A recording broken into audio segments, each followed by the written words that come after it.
Hello students, come on, now we'll start the new topic of advanced accounting called valuation of goodwill. So far we have done so many topics, partnership, then company accounts, company final accounts, etc. Now we are going to start the new topic called valuation of goodwill. So in this video, we are going to discuss the concept, the detail, the theory explanation of goodwill. In the next session, we'll start the problem. So what we are going to study in this lecture is the meaning concept of goodwill. What is the definition of goodwill? What are the features of goodwill? What is the need for valuation of goodwill? What are the factors which contributes to goodwill? And what are the methods of calculating the value of goodwill? These are the topics we are going to discuss in this video. Okay, first of all, we discuss about the meaning of the term goodwill. Goodwill is an intangible asset, but not a fictitious asset, not an imaginary asset, it's a real asset. But it is not tangible just like plant and machinery or land and building, which we can see, which we can touch. Goodwill we can't see. But definitely it will contribute to earning capacity of the business. By having the goodwill, the earning capacity of the business will increase. So the business will have goodwill only when it's earning more than the normal earnings which are earned by other firms. So goodwill is one thing which distinguishes between an old firm and a new firm. An old firm will have the goodwill, will have generated goodwill over a period of time, whereas a new firm will not have goodwill. It has to generate, it will require some time, then only it will have the goodwill. The meaning of the term goodwill is, it's an intangible asset. It is the good name or reputation or connection of the business which attracts more customers. तो अगर कोई business के पास goodwill है तो इसका मतलब customer ज्यादा आएंगे वो बिजनेस में. जब कस्टमर से ज्यादा रहेंगे तो कंपनी की अर्निंग कैपेसिटी ज्यादा हो जाएगी. तो जो बिजनेस में गुडविल ज्यादा है वो गुडविल की अर्निंग कैपेसिटी, प्रॉफिटेबिलिटी ज्यादा होती है. जहां पर गुडविल नहीं है वहां पर नॉर्मल अर्निंग्स होती है. एग्जांपल, एबीसी कंपनी एक ओल्ड बिजनेस है, लास्ट 20 ईयर से चल रहा है, गुड रेपुटेशन है, मार्केट में उसका वैल्यू है, तो ये बिजनेस की अर्निंग कैपेसिटी ज्यादा है. उसी तरह और एक कंपनी है, XYZ कंपनी, एक एबीसी कंपनी था, अब XYZ company newly form company, अभी बनी सो कंपनी है. अब इसकी अर्निंग कैपेसिटी एबीसी कंपनी के उतना नहीं होगा क्योंकि नया बिजनेस है, इसको टाइम लगेगा अपने कस्टमर्स, अपने बिजनेस को बिल्डअप करने के लिए. तो जो बिजनेस में गुडविल रहता, रेपुटेशन रहता, गुड नेम रहता, कनेक्शन ऑफ द बिजनेस रहता, वहां पर अर्निंग ज्यादा हो जाती है. That is called goodwill. So simply, goodwill is the good name or reputation or connection of a business which attracts more customers. It is an intangible asset, but real asset. It will contribute towards the earning capacity of the business. And this goodwill will distinguishes between old business and a new business. The concept of goodwill is very easy to understand, but very difficult to define. Definition देना difficult है, क्योंकि goodwill को understand करना आसान है. हम समझ सकते हैं गुडविल क्या है. गुडविल एक रेपुटेशन है, गुड नेम है, अच्छा नाम है, जहां पर ज्यादा कस्टमर्स ऑटोमेटिकली आते हैं. जब कस्टमर्स को ट्रस्ट है, फेथ है बिजनेस के ऊपर, तो कस्टमर्स ज्यादा आएंगे, तो गुडविल हो गया. अगर जो बिजनेस ऐसा है जहां पर कस्टमर्स का कोई ट्रस्ट नहीं है, तो वहां पर प्रॉफिट्स बिल्कुल कम रहेंगे, तो गुडविल नहीं रहेगा. That is the very easy simple concept. तो very easy to understand but difficult to define. That's all. So this is the meaning of the term goodwill. It's the reputation, good name or connection of a business which attract more customers. It's an intangible asset. Through goodwill, the value of the business will increase. The profitability of the business will increase. Next, we'll discuss about the features of goodwill. What are the characteristic features of goodwill? First of all, not realizable separately. See, goodwill is attached with the business. It cannot be separated. एक business रखकर goodwill दूसरे को बेच नहीं सकता. Example, मेरा company है, मेरा बिजनेस है, मेरा बिजनेस गुड नेम, बहुत अच्छा रेपुटेशन है, बिजनेस का गुडविल है. अब मैं बिजनेस को मैं रखूंगा और मेरा गुडविल मैं दूसरों को बेच सकूंगा? नॉट पॉसिबल, क्योंकि मेरे बिजनेस के साथ गुडविल अटैच्ड है. अगर मैं बिजनेस बेचूंगा तो गुडविल के साथ बेचूंगा. मैं बिजनेस को रख के खाली गुडविल को नहीं बेच सकता हूं. Business goodwill is attached inseparable with the business. Business रहेगा तो गुडविल रहेगा, जब बिजनेस नहीं है तो गुडविल भी नहीं रहेगा. Secondly, no relationship with cost. ये गुडविल बनाने के लिए कोई स्पेसिफिक कॉस्ट रिक्वायर्ड नहीं लगता है. इसके लिए over a period of time a number of factors will contribute in building up the goodwill. Goodwill बनाने के लिए ऑटोमेटिकली कुछ फैक्टर्स कंट्रीब्यूट करते हैं जिसकी वजह से गुडविल होता है. एग्जांपल, मेरा बिजनेस है, I have satisfied all my customers, I am supplying, I am selling the goods at a reasonable price, better quality goods, behaviour with the customers are is good, then ये सारे factors, location of my business is very attractive. So ये सारे factors मिलकर मेरे business को goodwill बना दिए. तो specifically I cannot contribute, I cannot say I have spent this amount to create the goodwill. No specific cost is incurred to create the goodwill. Next is maybe positive or negative. The goodwill positive or negative कुछ भी हो सकता. Positive goodwill का मतलब when the value of the business is more than the sum of the tangible assets. अगर business के पूरे assets को मिला दिए तो उसका वैल्यू 10 लाख रुपीस आ, बिजनेस के पूरे एसेट्स को, टैंजिबल एसेट्स को. लेकिन बिजनेस को अगर बेचना चाहेंगे तो we are going to get 15 lakh. 15 lakh रुपए इस वक्त बिजनेस का वैल्यू है, जबकि एसेट्स का टोटल करें तो 10 लाख रुपीस हो रहे हैं.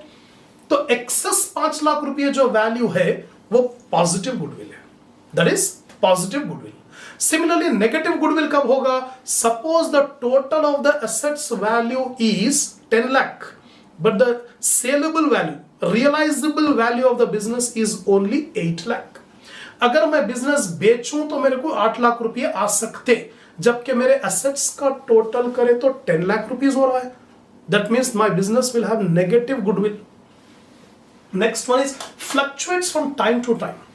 The value of the goodwill will not remain constant always. It will fluctuate from time to time due to internal as well as external factors. बहुत सारे factors contribute करते हैं जिससे value उसका fluctuate होते रहता है time to time. The next one, not possible to identify factors contributing goodwill. ये goodwill जो बनता है कोई specific factors से नहीं बनता. A number of factors will contribute to goodwill. Example, first of all, how much price we are charging, what quality we are supplying, where is our business located, is our business connected with any other entity, then what is the qualification or experience of the managers and directors. ये सारी चीजें मिलकर contribute करते हैं goodwill के लिए. तो we cannot specifically say this is the only factor which contributes to goodwill. No, a number of factors will help in generating goodwill. Value is subjective. The value of goodwill is subjective. Subjective means the value will differ from valuer to valuer. Her valuer अपने method से goodwill calculate करेगा. तो कोई एक standard formula, कोई एक standard method नहीं है कि सबके लिए एक ही गुडविल आता. गुडविल का वैल्यू अलग अलग हो जाता जो वैल्यू कर रहा. अब मैं कैलकुलेट करूंगा, गुडविल अलग आएगा, आप कैलकुलेट करेंगे, गुडविल का वैल्यू अलग आएगा. It depends on the method used. It depends on the technique which is used to calculate the value of goodwill. So the value of the goodwill will differ from person to person. There is no specific only one formula to get the goodwill. Next, maybe inherent or purchased. Two types of goodwill are there: inherent goodwill and purchased goodwill. Inherent goodwill का मतलब self generated goodwill. जो self generate करा हुआ, business का self generate करा हुआ goodwill है, उसको कहते हैं inherent goodwill. And inherent goodwill will not be shown in the financial statements. जो सेल्फ जनरेटेड गुडविल है उसको फाइनेंशियल स्टेटमेंट, एसेट साइड पे बैलेंस शीट गुडविल बोल के नहीं लिखते. हाँ, goodwill will be written only when it is purchased. अगर एक बिजनेस दूसरे बिजनेस को खरीदा और खरीदने के टाइम पे गुडविल पे करा तो that is called purchased goodwill. For example, my business, मेरा भी एक बिजनेस है, आपका भी एक बिजनेस है. आप सेलर है, वेंडर है और मैं परचेजर हूं. आपके बिजनेस को मैं खरीद रहा हूं. आपके बिजनेस का टोटल एसेट्स कैलकुलेट करें तो 10 लाख रुपीस है, मगर मैं आपको 15 लाख रुपीस देकर आपका बिजनेस खरीद रहा हूं. I am paying you 15 lakh rupees to purchase your business, whereas the real value of your business is only 10 lakh rupees. I am paying excess 5 lakh rupees. What for 5 lakh rupees I am paying? Goodwill. आपके business का goodwill है, reputation है, जिसके लिए मैं 5 लाख रुपए ज्यादा पे कर रहा हूं. ये 5 लाख रुपीस को कहते हैं परचेज्ड गुडविल. तो these are the two types of goodwill. These are the characteristic features of goodwill. See here, in examination, if you are preparing for the examination, in examination theory question may be asked, what do you mean by goodwill? Explain the goodwill and the features of goodwill. These are the points you have to write. The need for valuation of goodwill. The need, क्यों goodwill का value calculate करते हैं? तो need for calculation of goodwill depends on the form of organization. कैसा organization है उसके ऊपर depend करता है कि what is the need of calculation, calculating the value of goodwill. First, in case of sole trading concern. Sole trading concern है, single man, single person business. अगर sole trading concern का है तो goodwill will be calculated only at the time of selling the business. अगर मेरी दुकान है, मेरी ओन दुकान है, मैं सोल ट्रेडर हूं, प्रोप्राइटर मैं हूं, अगर मैं गुडविल कैलकुलेट करना चाहूंगा तो कब कैलकुलेट करने की जरूरत पड़ेगी? जब मैं बिजनेस बेचूंगा. जब तक मैं बिजनेस को रन कर रहा हूं, गोइंग कंसर्न है, तो गुडविल कैलकुलेट करने की जरूरत नहीं है. No need to calculate the goodwill. I am running my own business. I don't have any intention to sell. No necessity to sell the business. Business को बेचने का कोई इरादा भी नहीं है, कोई जरूरत भी नहीं है, तो फिर गुडविल कैलकुलेट नहीं करते. तो गुडविल कब कैलकुलेट करेंगे? जब मैं बिजनेस बेचूंगा. ये sole trading concern. In case of partnership, in case of partnership, goodwill will be calculated under different circumstances. Example, when a new partner is admitted, goodwill need to be calculated. When an old partner retires from the business, goodwill has to be calculated. When a partner dies, goodwill has to be calculated. When there is a change in the profit sharing ratio, then goodwill has to be calculated under different circumstances. When the partnership business is sold to a company, then again goodwill needs to be calculated. To different circumstances when goodwill is required to be calculated. In case of joint stock company,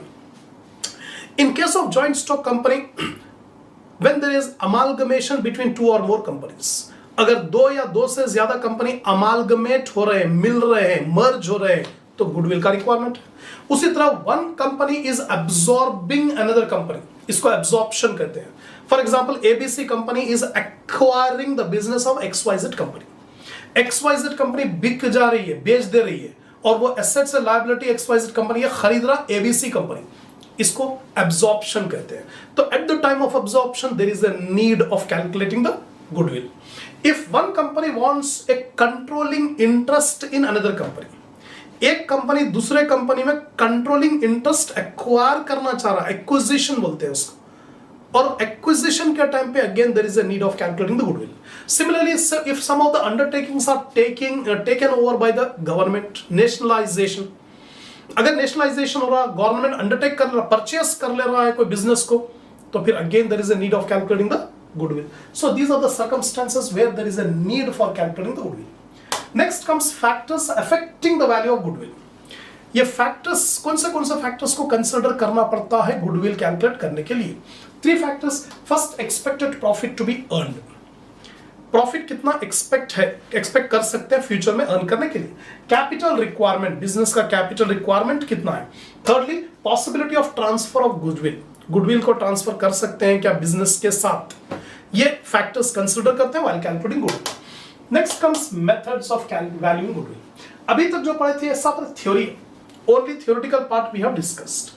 now we are coming to the practical approach, how to calculate the value of goodwill. अब goodwill का value कैसे calculate करेंगे? First of all, there are 3 methods of calculating goodwill. First one, average profit method. Second one, super profit method. And third one, capitalisation method. ये 3 method है goodwill value calculate करने के लिए. अब ये तीनों मेथड हम प्रॉब्लम्स में अप्लाई करेंगे. First method, average profit method. The most simple method of calculating the value of goodwill is average profit method. ये average profit method में goodwill का formula है average profit into number of years of purchase. Average profit means the average profit of the past few years. Simple example. I am the buyer and you are the seller. आपका business है, मेरा business है. मैं आपके business को खरीदना चाह रहा हूँ, purchase करना चाह रहा हूँ. अब दोनों के बीच में ये एग्रीमेंट हुआ है कि गुडविल कैसा कैलकुलेट करेंगे. Simple average profit method. तो what we have to do is, your business last 5 years का एवरेज प्रॉफिट निकालेंगे. लास्ट 5 इयर्स का एवरेज प्रॉफिट निकालेंगे, add up 5 profit of the 5 years divide by 5 will get the average profit. अब ये average profit को number of years of purchase, number of years of purchase का मतलब how many years I can be able to get the benefit from your business. अब देखिए, अब आपका business last 20 year से चल रहा है, गुड रेपुटेशन है, पब्लिक को मालूम है, इंटरनली मैं आपका बिजनेस को खरीद लूंगा। तो जब खरीद लूंगा तो फिर मैं मेरे मेथड से बिजनेस चलाऊंगा, लेकिन मेरे को जो एडवांटेज मिलेगा वो एडवांटेज आपके रेपुटेशन से मिल रहा है। तो कितने साल तक मेरे को एडवांटेज आपका रेपुटेशन से मिलेगा? तब ये दोनों के बीच में नेगोशिएशन होगा। मैं ये कहूंगा कि आपका बिजनेस का रेपुटेशन मेरे को 5 साल तक मिल सकता है। 5 years, for the next 5 years I can be able to get the advantage from your business name। और वो 5 साल के बाद फिर मेरे रेपुटेशन शुरू हो जाएगा। तो ये 5 years को कहते हैं number of years of purchase, और प्रॉब्लम में दे देगा, every problem it will be given number of years of purchase. Now average profit in number of years of purchase you will get the goodwill. तो ये method अगर follow करना है तो खाली आपका काम एवरेज प्रॉफिट मालूम करना, वो एवरेज प्रॉफिट को नंबर ऑफ इयर्स से मल्टीप्लाई करना, जो कि प्रॉब्लम में दे देता। Second method super profit method. ये थोड़ा सा कॉम्प्लिकेटेड लेंथी मेथड है, कॉम्प्लिकेटेड मेथड है। अब इसको कॉन्सेंट्रेट करिए, ज्यादा problem, more problems are on this method. Goodwill का फॉर्मूला है super profit, SP stands for super profit, super profit into number of years of purchase. Again number of years of purchase will be given in the problem. आपको मालूम करना है super profit क्या है। तो super profit का formula याद रखिए, FMP minus NP. FMP stands for future maintainable profit और NP का फुल फॉर्म है नॉर्मल प्रॉफिट। तो what is SP? FMP minus NP। Steps, अब देखिए सुपर प्रॉफिट मेथड में क्या क्या स्टेप्स फॉलो करेंगे। पहला स्टेप, असर्टेन कैपिटल एम्प्लॉयड और एवरेज कैपिटल एम्प्लॉयड। पहला स्टेप, कैसे कैपिटल एम्प्लॉयड का मतलब क्या होता है अभी एक्सप्लेन करूंगा नेक्स्ट स्टेप में। Second step, find out the normal profit. एक बार कैपिटल एम्प्लॉयड आ गया तो अब नॉर्मल प्रॉफिट मालूम करेंगे। नॉर्मल प्रॉफिट का फॉर्मूला है कैपिटल एम्प्लॉयड इनटू NRR।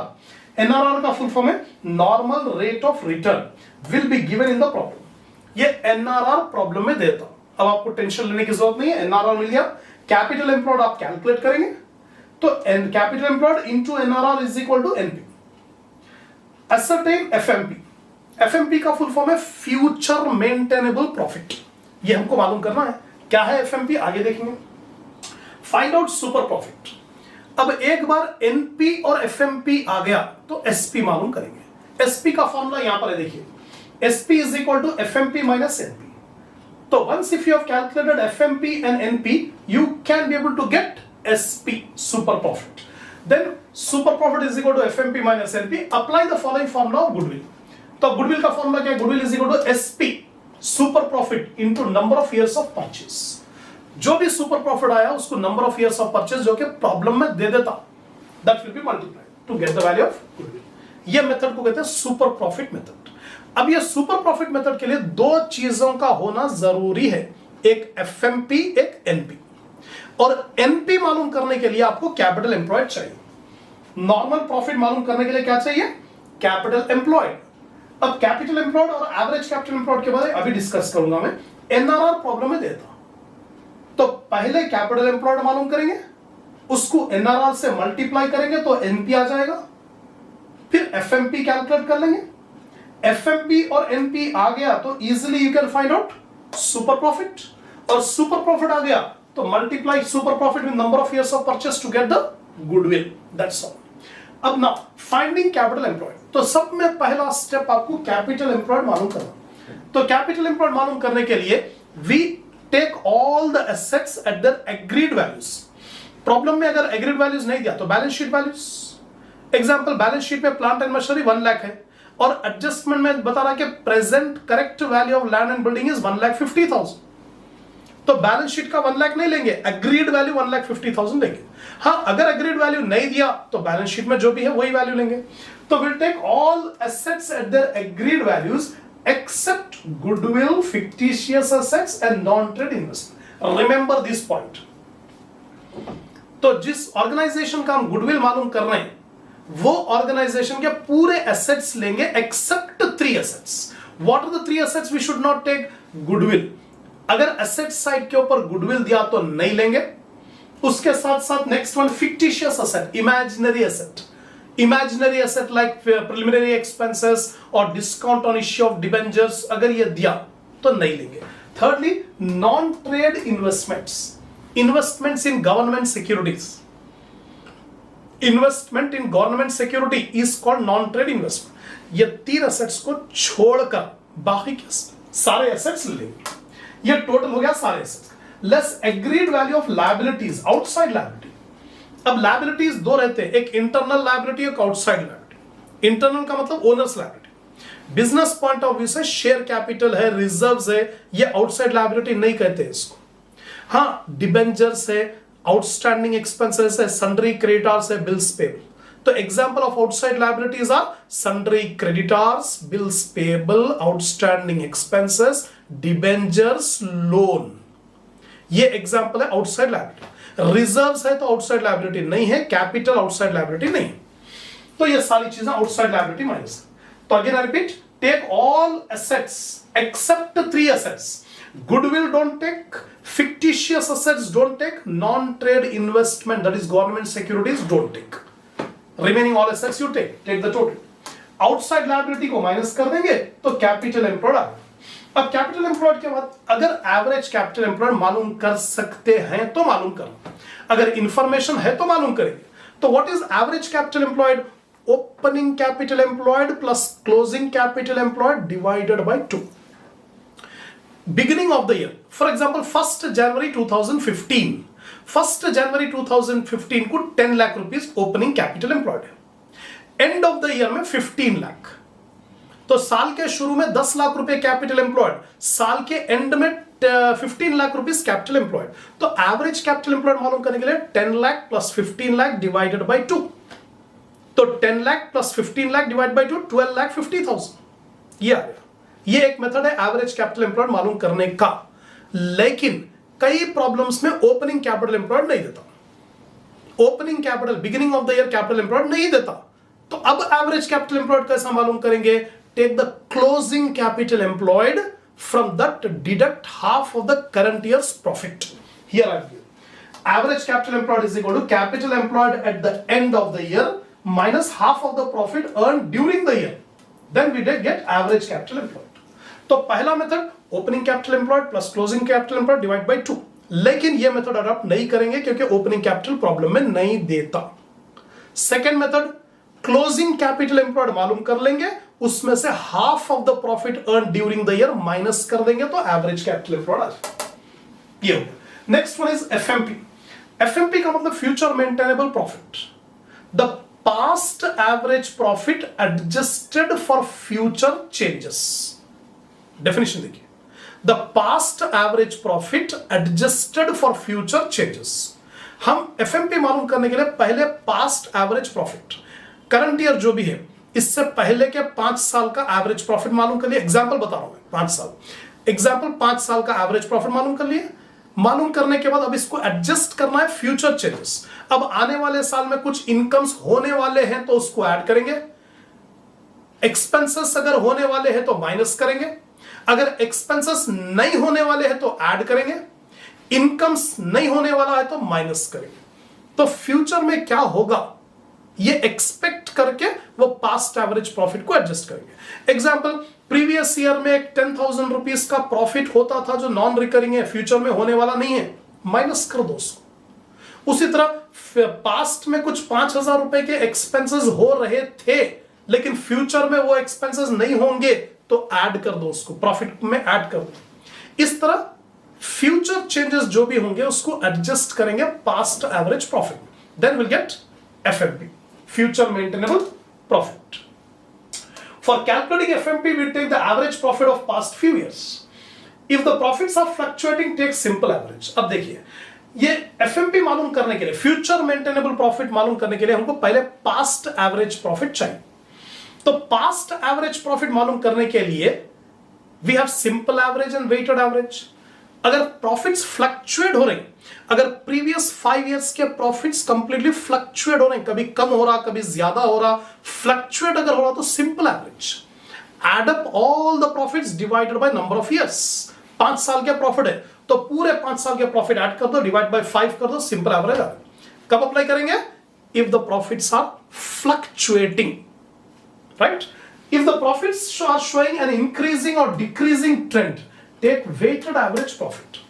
अगर पास्ट ईयर के प्रॉफिट कंटिन्यूअसली इंक्रीजिंग है, फर्स्ट ईयर का प्रॉफिट 2 लाख था, फिर 3 लाख हो गया, फिर 4 लाख हो गया, फिर 5 लाख हो गया, फिर 6 लाख हो गया, कंप्लीटली बढ़ते जा रहा, इंक्रीजिंग ट्रेंड है, तो वेटेड एवरेज कैलकुलेट करें, सिंपल एवरेज नहीं कैलकुलेट। उसी तरह डिक्रीजिंग ट्रेंड भी है तो same weighted average calculate. Whether the profits are showing increasing trend or decreasing trend, we calculate weighted average.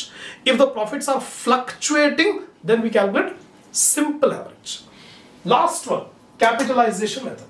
दो मेथड हो गए, average profit method, super profit method. The last method is capitalization method. It's not a different method. It's exactly same as super profit method. So we have to calculate capital employed, we have to calculate normal profit, we have to calculate FMP or SP, super profit. So FMP minus NP. Super profit आने के बाद we apply the formula goodwill is equal to super profit divided by NRR, normal rate of return, into 100. तो goodwill का formula क्या हो गया? Super profit divided by NRR into 100. कौन सा मेथड है ये? Capitalisation method. अगर सुपर प्रॉफिट मेथड रहता तो सुपर प्रॉफिट मेथड का formula super profit into number of years of purchase. यहां पर सुपर प्रॉफिट को मल्टीप्लाई कर रहे हैं, यहां सुपर प्रॉफिट को डिवाइड कर रहे हैं, divide by NRR। That's it. So in this video, I have explained you the detail regarding the concept of goodwill, the features of goodwill, the need for calculating the goodwill, factors to be considered, and what are the methods of calculating the value of goodwill. Hope you understand the concept. Remember, the theory is very, very important. Don't focus only on problems. Don't focus only, concentrate only on problems. Have a good command on the theory. So when anybody is asked or in examination question is asked what is goodwill, so you can be able to explain it. It's a good name or reputation of a business which attract more customers. It's an intangible asset, but it will contribute to the profit of the company. A company whose goodwill is more will have more earning capacity, more profit, whereas a business which does not have sufficient profit, which is incurring losses, the goodwill is valueless. The goodwill will not remain same. It will change from time to time. All these things just now we have discussed. Hope you understood what I have explained, and please watch it again and again and give the comments regarding how you can you be able to understand it or not, or if you want any changes in the explanation method, then you can give it in comments. Okay, inshallah next video we'll start the problems on valuation of goodwill.